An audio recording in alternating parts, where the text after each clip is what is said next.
Don't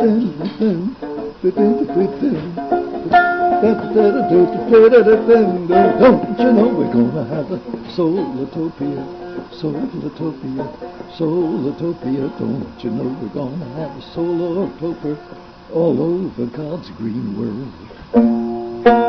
Okay, so listen, the other, as I mentioned to you, I mean, I got into this basically because I happen to live in Columbus, Ohio. I did give me one of those great spiritual denouements, you know, all those years of wondering what the hell I was doing in Columbus. And then I said, well, maybe this is the reason, you know, that I was supposed to be here for this thing. So the other great accident in the history of my life was, for various reasons, part of which had to do with the FBI.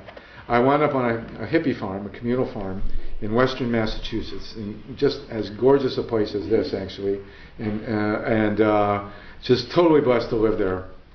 And in 1973, and we were just a bunch of, you know, all the stories that you heard about what went on in those communes are true, and it was just. We know. Yeah, there you go. It's still going on from what I can tell. And so there we were, and in 1973. The local utility company announced that they were going to build a nuclear plant 4 miles from our house. And I was just thrilled because, you know, the war was winding down. Organic farming is fun, but, you know. And fortunately, we had a resident expert on nuclear power in the farm, which was me, because I had done a report on it in 9th grade. So I knew everything about nuclear power. Again, like everything else, it came back to my bar mitzvah. I had gotten a book called Our Friend the Atom by Walt Disney. So you know, my life flashed before me when they did this because I knew we were going to stop them. I knew instantly it was a bad technology, and we were farming organically. We were actually visited by Rob Rodale, who came and wrote an article about us as early organic farmers. We didn't know what we were doing. We just had an argument about whether or not to use chemicals, and we really just said no, and that was it. You know, and we had a barn full of cow manure, which we put on the garden. It's a spectacular place, and so we organized and coined the phrase "no nukes." And a guy named Sam Lovejoy knocked over a weather tower, and we wound up doing concerts with Bonnie in New York City, and it's been phenomenal.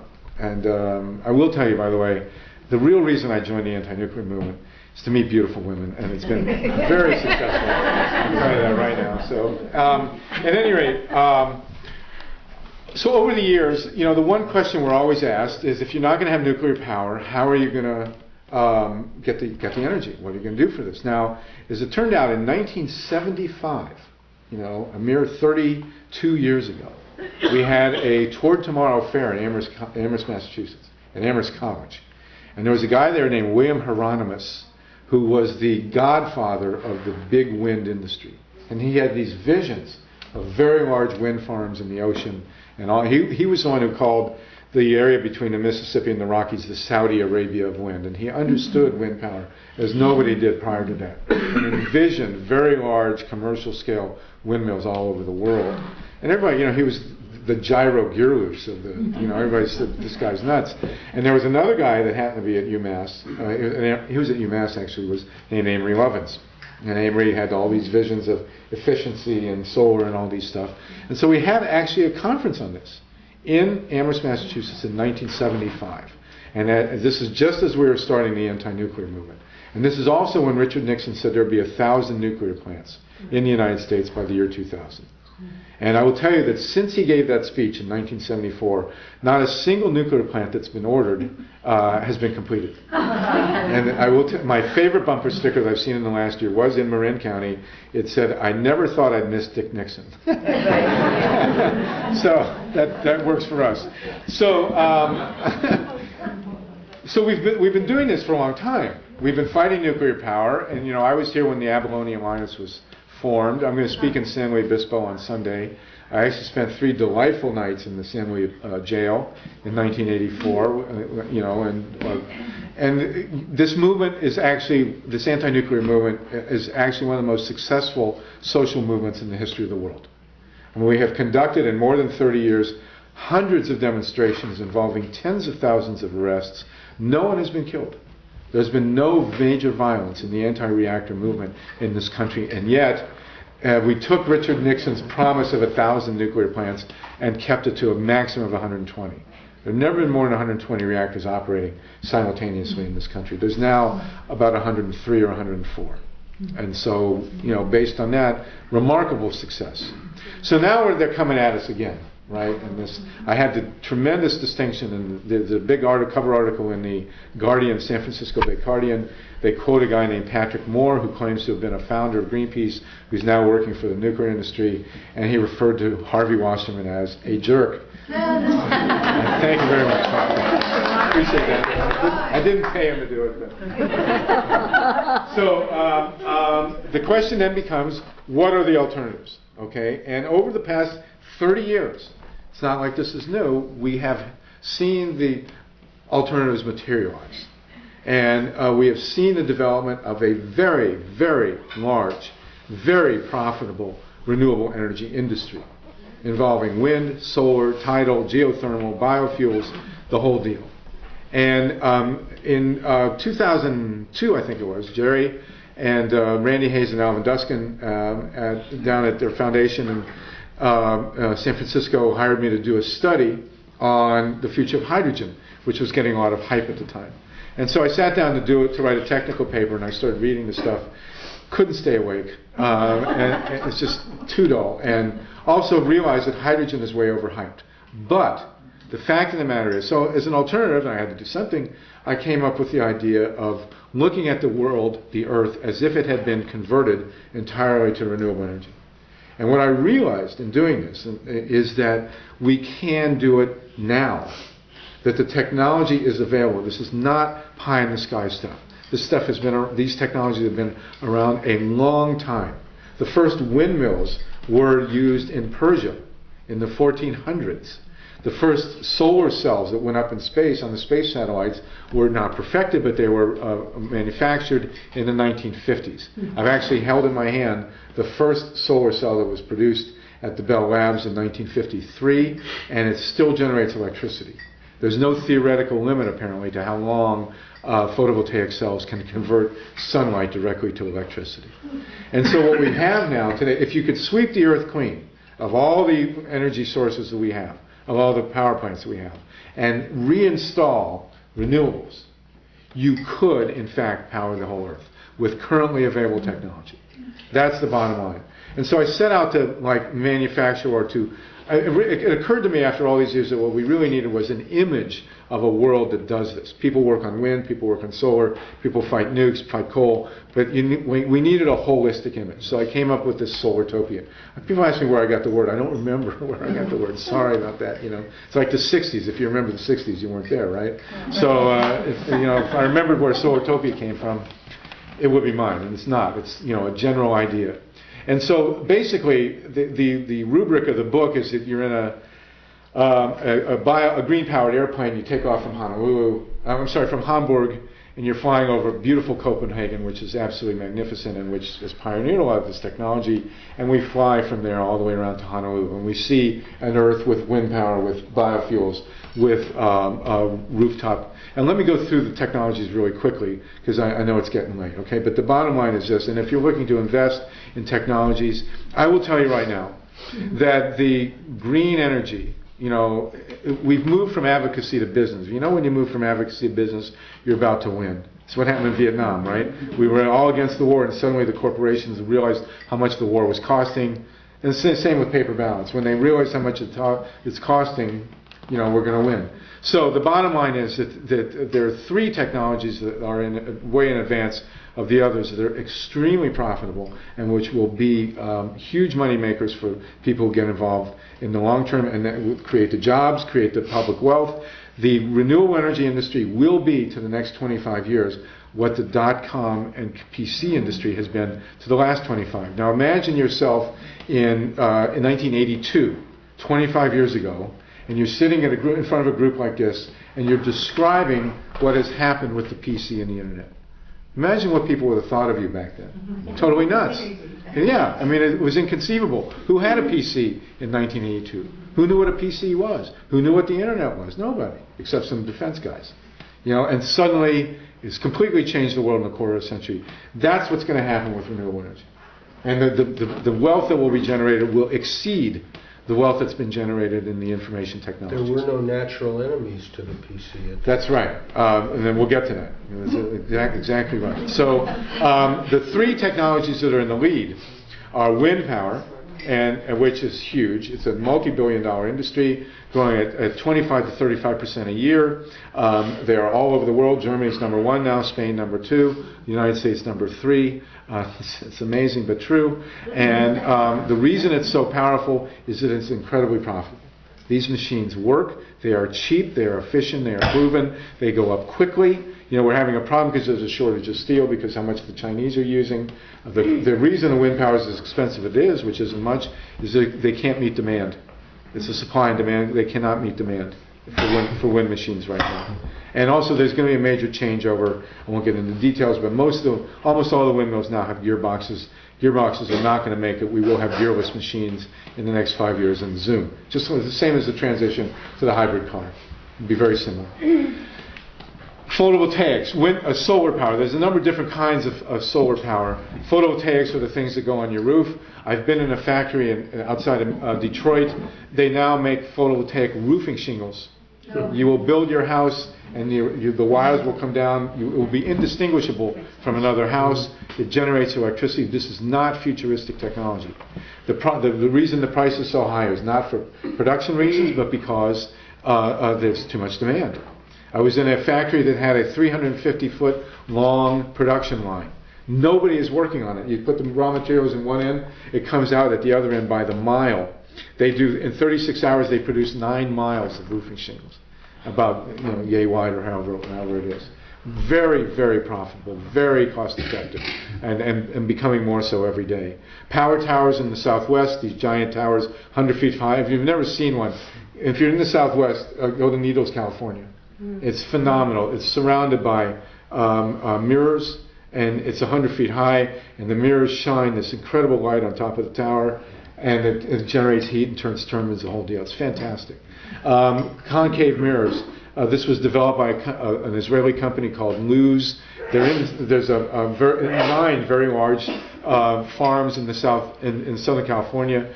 The sunlight comes in, it focuses on a tube which has a heat exchanger, creates steam, turns turbines, the whole deal. Booming industry, nothing to stop it. Photovoltaic cells themselves have been in the space program. They're being radically advanced, and there's no theoretical limit. My favorite, how long they live, my favorite picture is this one. It's the Rancho Seco nuclear plant, which we shut in 1989, or the people of Sacramento shut it. And at the time, this is my PowerPoint presentation, by the way. I'll pass this around next week. The windmills there are by my buddy Dan Jules in southwestern Minnesota. So the DOE had because there's a lot of sun there, the DOE had a solar farm, a test solar farm, and we shut the nuke, and now the nuke is sitting there not generating, and they don't know when the photovoltaic cells are going to stop. There's no theoretical limit. They can't figure it out. Biofuels. A lot of problems with biofuels now because they're using the wrong crop. You hear all this bad rap on ethanol. Ethanol is good. Corn for ethanol is bad. It's insane to use an annual crop that you have to replant every year for biofuels. It makes no sense. And it's also food. You don't do that. And so obviously you go to hemp, you go to miscanthus, you go to switchgrass, poplar trees, stuff that stays with you year after year. And it's very diesel. Ironically, soy diesel actually is pretty. Even though it's an annual crop, is pretty efficient. Soy diesel has an energy equivalent per volume very close to gasoline, and But again, you don't want to use soybeans. You want to use a non-food perennial crop, and biofuels will be very, very important. There's a big movement in the green wing against biofuels because it's raising the price of food, and they're cutting down, forests they shouldn't be cutting down, and so on. It's a question of management. It's not biofuels that are problems. I mean, wind power. If you work really hard, you can find places to put windmills that'll kill birds, but not anymore. The really big, slow machines, you don't get bird kill. It's not going to happen. And so biofuels are not the problem, it's how you do biofuels. I'm sure they'll find ways that solar is a problem too. We have geothermal. Geothermal is great, but when they went to do it in Hawaii, of course, they found a site right in the middle of a park that was sacred to the native Hawaiians. So is it geothermal that's the problem, or is it the idiots that put it in the wrong place? But geothermal is fabulous. You have ocean thermal, where it's really solar. The water on top is has energy. The water on the bottom, you do a heat exchange. Very efficient. You're starting now to see wave generators. This is really complicated technology. You put two pieces. They look like a giant sausage. They bob up and down. They squish water that goes through a tube. That's the whole technology. And it works. It's fantastic. They actually, in terms of water power, they've actually taken, it's basically a windmill, and they've stuck it, there's an area outside Norway where the current is constant and very powerful. And so they took this windmill essentially and stuck it underwater, right in the current. And it just, water is heavier and more powerful than air. The only question is, will the salt eat it alive? I'll make a prediction, by the way. Wind power offshore, which was Hieronymus' original vision, is actually going to be successful first in the Great Lakes because there's no salt.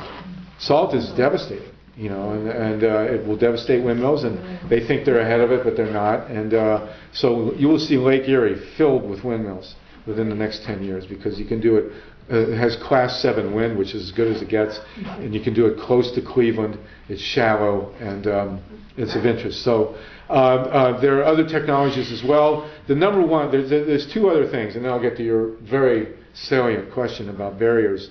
Efficiency is number one. I mean, efficiency is the cheapest way to recapture energy that you're losing, which is essentially, producing it, and also mass transit. The eco-crime of the 20th century was the murder of the mass transit system. I would love to make a documentary called, any documentary filmmakers in here see me afterwards, the murder of the mass transit system, or the murder of the Red Line. As you well know, in Los Angeles, you could go anywhere on public transportation. It's called the electric car, no? No, it's a different one. Oh, okay. Well, I've been scooped. Yeah, it was about the Red Line. Yeah. Well, the actual film about the Red Line was Who Framed Roger Rabbit. And those of you who saw it, that's, if you could figure out what it was about, that's what it was about, actually. But Columbus, Ohio, Detroit, all these cities had tremendous mass transit systems. You could go to around any city in the country without an automobile. In 1920, 1 American family in 10 owned an automobile. And then Alfred P. Sloan, whose name is on all these hospitals, chairman of General Motors, decided that his main competition was not Ford or Chrysler, but the mass transit system. And this is another conspiracy theory that's true. He got in league with Standard Oil, which is now Exxon, and the glass and the rubber companies, and they conspired with big money, with a lot of the banks and with their power in the city governments, to destroy the mass transit systems in 80 cities in this country. And what we wound up then was with the interstate highway system, and then, the rest is history, as they say. In order to really get this country back, we have to reconstruct our mass transit system. That's the biggest barrier. We had a great line. We've been trying to do it in Ohio. You can go from Cincinnati to Cleveland to Columbus. And we have existing right of way, and we're finding in the state legislatures it would cost $50 million to reinstate very simple rail line service, passenger service between those 3 cities. They spent $500 million, 10 times as much, to widen the highway between them.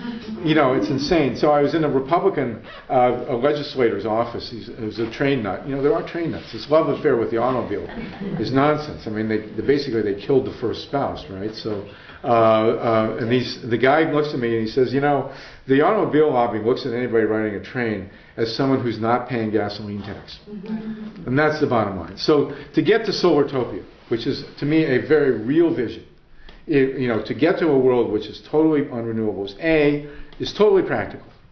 There is no theoretical here. We have the technology.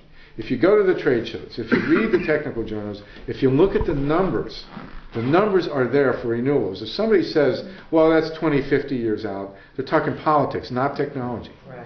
The technology is here. It works, it's beautiful, it has its problems, but these are problems that are fixable. They're not nuclear waste. And secondly, the amount of wealth that will be created by this transition and the amount of jobs is the only thing that's going to save this country, frankly. We're in a post-imperial period here, which we've seen in Rome and many other places, and that's our sole hope of revival. And Europe has certainly done it. Germany, all the countries except France and Finland have moved out of nuclear power. And it's because of all those saunas they have in Finland. So that's the reality. And that's where we need to go, and that's where we will go. And that's Solartopia. That's what makes it a real vision. And our two institutional barriers basically are coal and nukes, or what I call King Kong, coal, oil, nukes, and gas. But primarily coal and nukes. Now coal, we have couple trillion dollars worth of coal in the ground. It's going to be very hard to keep it there. We know the environmental damage it does, but we also know that the coal industry has almost as much money as God, and they'll spend whatever they need to spend to lobby for allegedly new technologies like liquefaction and so on. And it's a nightmare. And this idea of sequestering CO2, it's the Yucca Mountain of the coal industry. Putting CO2 into caverns. It's not going to leak out. I mean, come on, let's get real here. And the other, of course, is the nuclear industry. Now, the nuclear industry, how do you drive a stake through the heart of an industry that doesn't have one? The nuclear industry is completely insane. The litany of problems. What's astounding to me is that after 9/11, they could advocate nuclear power. Yeah. I mean, God forbid if Mohammed Atta, who I was just on the Tom Hartman show. Tom Hartman's a very smart guy. He's on Air America. He told me that Mohammed Atta very seriously planned to hit the Indian Point reactors north of New York City. God, if he'd have done that, we wouldn't be talking about 3,000 dead. We'd be talking about 300,000 by now, 3 million on their way. The damage the American economy could never recover from a hit on a major nuclear power plant. Because we know what happened at Chernobyl. Chernobyl did $500 billion worth of damage. That was in 1986. This is 20 years later. We're talking about urban America. Can you imagine evacuating the New York area? It's inconceivable. And Tom said, this is the first I've heard. Tom said that Mohammed Atta decided not to do it because he assumed that there were surface-to-air missiles to protect Indian Point. There are not. There's no protection. There's nothing to protect any nuclear plant from a terrorist attack. And the litany goes on. Nuclear waste, inefficiencies. Nuclear power plants do emit global warming gases through the fuel processing. When they process the uranium fuel, it's tremendously energy inefficient. Huge quantities of CO2 get released and so on. So ultimately, I believe that what will kill nuclear power is the economics of it. It doesn't make sense economically. The government now, they're going to put in loan guarantees. They have fuel guarantees. They have that. They have Price Anderson, which guarantees them against liability from a major accident. None of it can fly. So to me, Solartopia is not only a possible reality; it's a necessary reality. We've just heard, I'll finish right here and I'll get you. We've just heard a report that says the tipping point for global warming is probably 10 years out. That if we continue emitting CO2 like this, it'll go into a non-stoppable spiral. Now, I don't know if that's true or not, but that completely eliminates nuclear power. Because you can't build a nuclear plant within 10 years. And so what impact could it possibly have? None. So these are the institutional barriers we face. Me being an optimist, you have to be an optimist to have done this for 30 years. Either that or crazy. Abby, what do you think?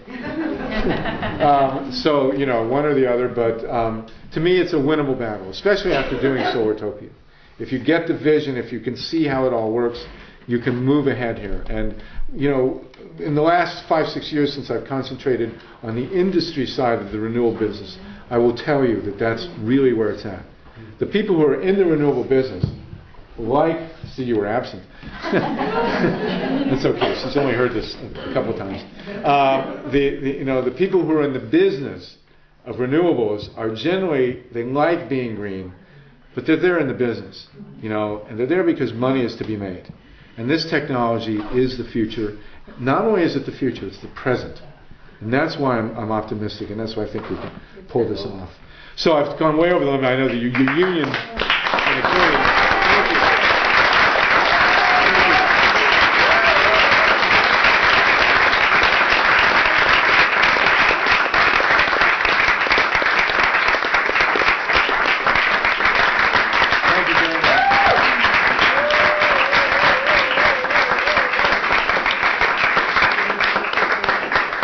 those of you who applauded woke up the other half who were sleeping, so I appreciate that. Annie, did you have a question?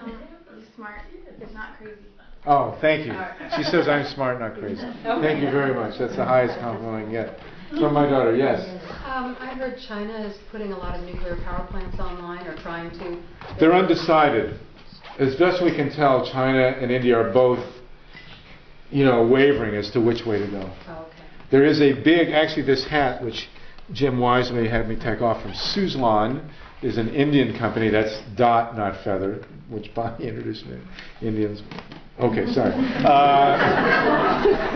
So this is a hat from a big Indian wind power company, and the Chinese are now getting licenses for nuclear plants for wind power, and they will decide. But the decision, there's another factor here which I hate to bring up, but every time in our history, and Norman knows this, every time that they start to revive the industry, something really bad happens. There were a big revival was happening in '79 when 3 Mile Island happened. Soviet life ran a huge spread on Chernobyl and how wonderful it was. The issue hit the stands as the plant was melting or blowing up, actually. So God forbid, but that's the reality. If this country could go to war for oil, don't you think the oil companies and the oil-producing countries are going to give a lot of resistance to renewable energy? Oh, absolutely. But you're divided. You got to remember now, people are starting to have a vested interest in renewables, and we have Germany has no oil, not much coal, and so they have jumped in. Denmark, God love them. And here's Denmark had a national debate on whether to go nuclear in the 70s, and all the hippies and all the green, there was a green city, Christiania, in the middle of Copenhagen, and it was the Greens that prevented Denmark from going to nuclear, and as a result they went to wind, and now they made a lot of money in Denmark, and that's how the decision was made. But there's money in this thing. That's the point. Yes. I have to, at this point, take the opportunity to say opportunistic to say that we do have a local wind turbine technology company in Point Reyes. So if you want to invest your money locally, Wind Harvest International and Wind Harvest Company is right downtown, and we can definitely. What's it called? Wind Harvest Company and Wind Harvest International. Cool. One of the only American wind technology companies left. Excellent. Thank you. Did you have one, Bob? You told me that Bechtel and BP were at the last Portland conference, right? Oh yeah, they're there. That's the thing. He said he'd never expected to see so many suits and ties. Right. I mean, it's those of us that work also with Willie and Farm Aid, we've been trying, at Harvey's suggestion with Dan Jewell, to try to get farmers to get to them first, to have them form collectives, to be able to retain the air rights, the wind rights to their own farms. You would think this would be across political lines, right. And it's just populism, it's owning the means of your own profits. But they've stepped in and offered them money, and there's nothing, we couldn't move fast enough. So if anybody has any delusions about the big oil companies not already knowing this is the way of the future, they're already stepping in and beating us to the punch. Well, they're schizophrenic. Because on the one hand they want to stop, and on the other hand they want to make money from it. So what do? I mean, we have General Electric, who's the biggest wind producer. General Electric is the biggest producer of wind turbines in the United States, and they're invested in nukes. So what's the accounting department going to do here? And Florida Power and Light, FPL Energy, which has nukes in Florida, is the #1 developer of wind power. Now I will tell you one thing, and if somebody in here knows, or you have land that could have commercial wind power on it, don't go corporate. Because Dan has developed this model where communities and individual farmers can own their own wind farms. And I will tell you, the returns are phenomenal. I'll give you an idea. Dan owns 17 600 kW machines, or 200 feet high, and each one of them grosses about $150,000 a year.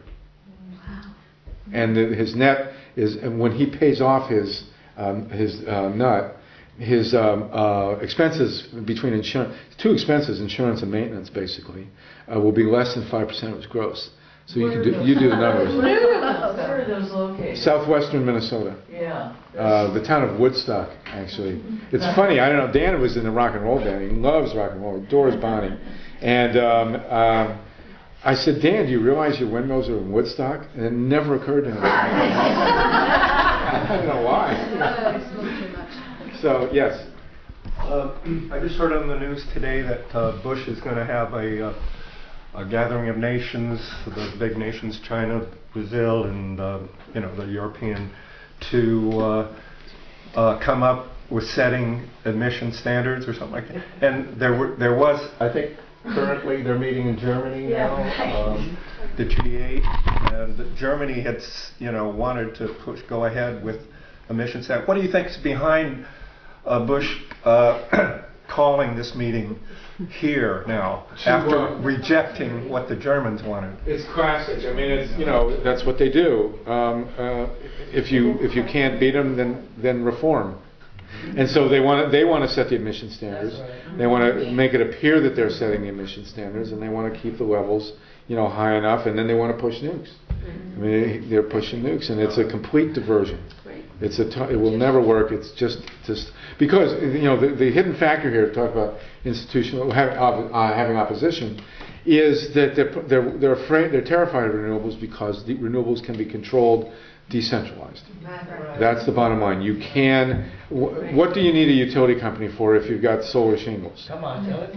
What do you? I'm going to testify. What do you need? PG&E for if your community owns its own wind farm? Every school district west of the Mississippi should have a windmill. Spirit Lake, Iowa, all these, Hull, Massachusetts, all these places are sticking up windmills next to their football fields, and in the town dumps. Bowling Green and Hull both put windmills in their town dumps. Go look at your town dump. Stick up an anemometer in your town dump and see what your wind capacity is. A lot of telecommunications have bribed the towns in rural Vermont and across America to keep the eyesore away. For their towers, they are offering to fix the steeples of churches. So they hide the towers. So this is a perfect marriage of get the telecommunications to put the towers in them. Right. Well, the wind capacity with currently available technology in Kansas, North Dakota, and West Texas is enough to do the whole United States. Now you wouldn't do it that way because of transmission and other things. But between the Mississippi and the Rockies, we have 300% capacity. We don't call it we no longer call it the Saudi Arabia of wind because we want the Saudis to go bankrupt. So we call it Windiana because the Indians again, the Native Americans are getting into wind, and they realize it's funny, they always push the Native Americans to the worst land. Push them there. Oh, there's uranium. Okay, push them there. So now they got all the land that was windy. Nobody wanted to live on windy land.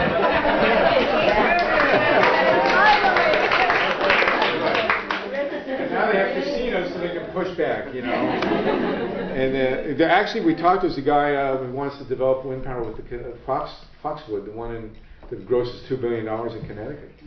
They may have just enough wind. We're not sure. Oh, that's changed. This is what's happening in Bowling Green, Ohio, which is not considered great wind. 10 years ago, it was out of the question. 5 years ago, Bowling Green we studied, and the Vestas, the Danish company, came up with a big new windmill, and they now have 4 $1.8 million windmills. 2 of them are in the dump, and but they work and they're profitable. And Ohio, weirdly enough, is great wind territory, not because we have good wind, although we do in the lake, but because the rates are high and there's transmission everywhere. Transmission is an issue in the Great Midwest, but not in Ohio. And so it's going to be in strange places. But here, we have tremendous wind. Now, you do get resistance from scenic issues, and I think that's legitimate. If people think they don't want to look at them, you take a vote. But we do find that once the machines go up, people like to look at them if they're getting some of the money. If they get some of the money. Because the development model now is you have corporate developers like FP&L. They go in and they sign up farmers or people with wind, and then the corporation owns the windmills, and the farmers get like $3,000, $5,000, $7,000 a year per turbine. But if the community or the farmer owns the machine, they can net over 100 grand per turbine. So, you know, like Bobby Kennedy is opposing these windmills off the Cape. You're getting a lot of stuff for it. I would oppose those windmills. Why? Because it's public land, and these are privately owned windmills. And I would hate to sit on a beach. I like looking at windmills. I would not like looking at a windmill that I know Jim Gordon is making $1 billion a year on. You know, if Barnstable and Hyannis and if they can fund that fabulous Halloween march, you know, in Provincetown every year with money from the wind machine, then I'm going to love looking at these windmills. You know, there's a similar project going in off of Long Island, and Billy Joel and other people with estates are opposing that, but they're wrong because that's going to be owned by Long Island Power, and that power, the community will profit. And there's a big difference. And the Millstone nuclear power plant, which they've been fighting for years. Right, and so you know. The community. It's good to know that you have an industry now that's big enough where people are fighting each other. you know you have a movement when there are factions and people don't like each other. Yes, please. I'm curious at which politicians coming up that are going to be running for presidential race would pass the litmus test, the energy litmus test, because you're hearing all this stuff about Hillary Clinton saying nuclear needs to stay on the table. Obama says it needs to stay on the table. Apparently, he introduced a bill for liquefied coal for transportation. Right. All this is crazy. It is crazy. The number one, well, first of all, none of the Republicans seem to have a clue. So, you know, we can start there. None of the candidates, anyway. I can't tell them apart anyway. I'm sorry, but you see 9 white guys in suits. I mean, hello. The Democrats, the number one guy who knows this issue is Dennis Kucinich. And, you know, he was, the story which is worth telling, and since many of you are still awake, Dennis was the 31-year-old mayor of Cleveland. And, the joke is that he bankrupted the city. It's not true. When he got in there, the banks and the utility company said, you are going to sell us the Muni Light System. The Muni Light System in Cleveland was set up in 1914. It was owned by the public, which is how it should be done. They had cheaper rates, more reliable service, everything better with a Muni as opposed to an IOU, which is an independently owned utility, right? And so Dennis said no, and they said, we're going to bankrupt the city unless you sell us the Muni, and basically they put the city into receivership to get rid of Dennis Kucinich and to try and take over the Muni Light, but they failed because Dennis stood up. And so then he came out here for 10 years and expanded his consciousness and went back and said, hey, I saved the Muni Light System. And they said, yes, you did. And he got elected to the Ohio Senate. And he got elected in precisely the 2 years where we were fighting nuclear waste dump they wanted to bring into Ohio. It was phenomenal, and he was our guy in the state senate, and we beat him. We stopped a major nuclear waste dump, and we actually collapsed the entire national low-level repository system. It was an amazing confluence. And then he ran for Congress. His state senate district was very similar to the congressional district in West Cleveland, and so he got elected to Congress. He says now I think in his 6th term, but he hates nukes. He knows the issue. I mean, he could come here and give the same basic speech, and so, he's number one. Edwards seems to be doing pretty well on the issue, as best I can tell. He seems to understand nukes and be against them. Seems to be pretty pro-renewable. I don't know. Overall, I feel more comfortable with John Edwards. Hillary and Obama, who knows? I mean, I don't know where they'll go. So far, it's not looking that good. Bill Richardson is talking an anti-nuclear line. But he's also, there's a major facility going into New Mexico, which he is not opposing. We're not entirely trusting of Bill Richardson. He did the terrible thing during the election. New Mexico was stolen, very clearly. The spoilage rate of ballots on the Indian reservations was almost 100%. I mean, it was phenomenal what they did to the Native American vote. It was amazing. And we went in, the movement went into New Mexico and demanded a recount, and he stopped it. He scuttled the recount. God knows why. Why would a Democratic governor scuttle a recount in a state that was stolen for the Republicans? I can't figure it out. Even Kerry knows he wanted to go. There was an amazing moment. Kerry was on a conference call with Petrakis and Jesse Jackson, and he said, kind of scratching his head, he said, in New Mexico, and he was right about this, in New Mexico, Kerry lost every district that had an electronic voting machine. It didn't matter if it was Hispanic or Anglo, it didn't matter if it was rich or poor, Democrat or Republican. The outcome of the district was entirely determined by the type of voting machine that was used. And Kerry said this in a conference call. And Richardson made it impossible to do a recount. God knows why. And now he's for paper ballots. So he's a darling of the safe election protection movement, but who knows? So I don't trust Richardson on this. I don't know who the other candidates. Well, Richardson's also on YouTube talking about shooting nuclear waste into the atmosphere. Yeah, that's brilliant. So you got to be careful about these guys. But I will tell you, without reservation, that Dennis knows this issue inside and out. I don't know. Yeah, that's what everybody's. Well, stranger things have happened. I can't think of any offhand, but no, he's a very good man, Dennis Kucinich. And John Edwards, I trust in general. I think his instincts. John Edwards, by the way, by all accounts, was livid when Kerry conceded. Was very opposed. I don't have it firsthand. I don't think anybody has it firsthand, but that's basically what we're told. Anybody else? Questions? Yes, please. I just wanted to ask, who do we make our checks out to for Me. Books? I publish my own books. I've had 7 publishers. My feeling is that mainstream, I can screw up my own books, thank you very much. And so I love publishing my own books. I write them, I sit down with my friend from high school, we produce them, we print them, and so I can sell them all for $10.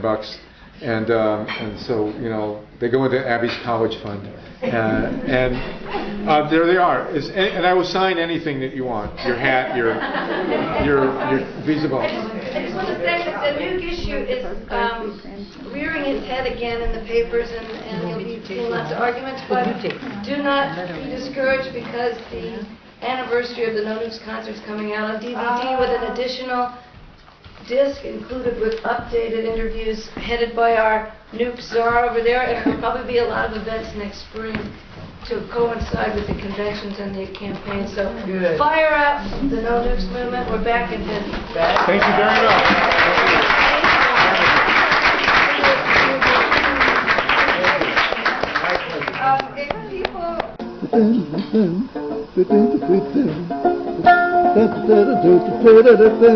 Don't you know we're gonna have a Solartopia, Solartopia, Solartopia. Don't you know we're gonna have a Solartopia all over God's green world.